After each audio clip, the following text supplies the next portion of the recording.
সুপ্রিয় দর্শক বিন্দুরা, আজকে আরেকটি নতুন ভিডিওতে আপনাদেরকে সবাই স্বাগতম জানিয়ে শুরু করতেছি।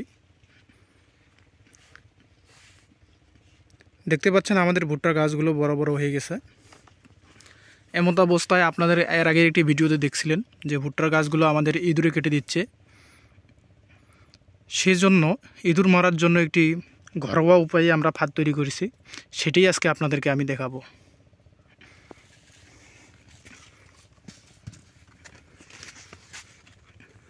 এই যে দেখতে পাচ্ছেন আমাদের ফাঁদটি ঘরোয়া উপায়ে একেবারেই। মূলত এখানে আপনারা দেখতে পাচ্ছেন একটি বাঁশের বাতা, যেটি ধেনুকের মতো করে আমরা ভাঁজ করে নিয়েছি। তারপরে একটি বাঁশের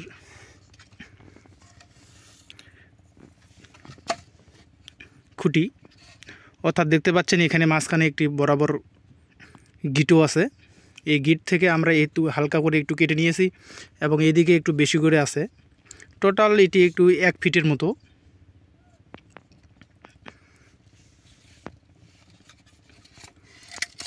এর পরের কাজটি যেটি করতে হবে আপনাকে, সেটি হলো এখানে একটি ছিদ্র করে নিতে হবে। দুটি ছিদ্র করে নিয়েছি আমরা।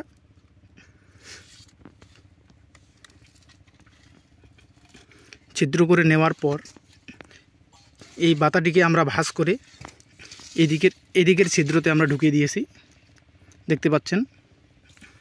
এবং একটি রশি এবং এর সাথে একটি গুণা দিয়ে আমরা বাঁধ দিয়ে দিয়েছি।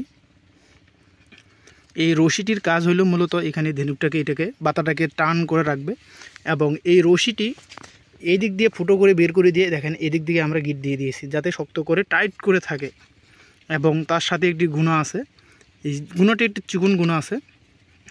এই গুণাটি মূলত কাজ হচ্ছে ইঁদুরকে আটকে রাখার জন্য। এই গুণাটি ওই মাথায় বাদ দেওয়ার পর দেখতে পাচ্ছেন এখানে আমরা একটু ফাঁসের মতো করে নিয়েছি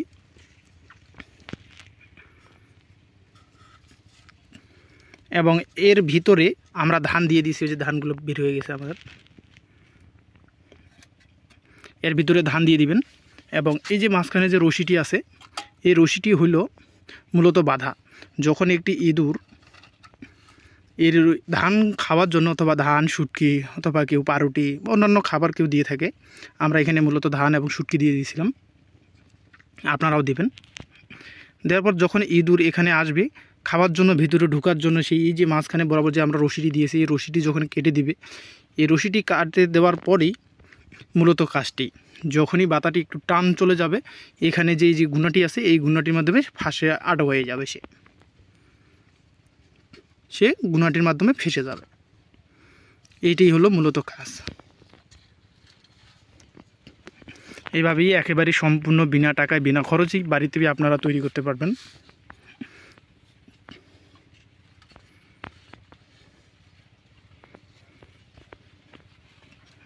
আপনি যদি আমার চ্যানেলে নতুন হয়ে থাকেন, অবশ্যই আমার চ্যানেলটিকে সাবস্ক্রাইব করবেন এবং বেশি বেশি করে শেয়ার করবেন, যাতে অন্যরা দেখতে পারে।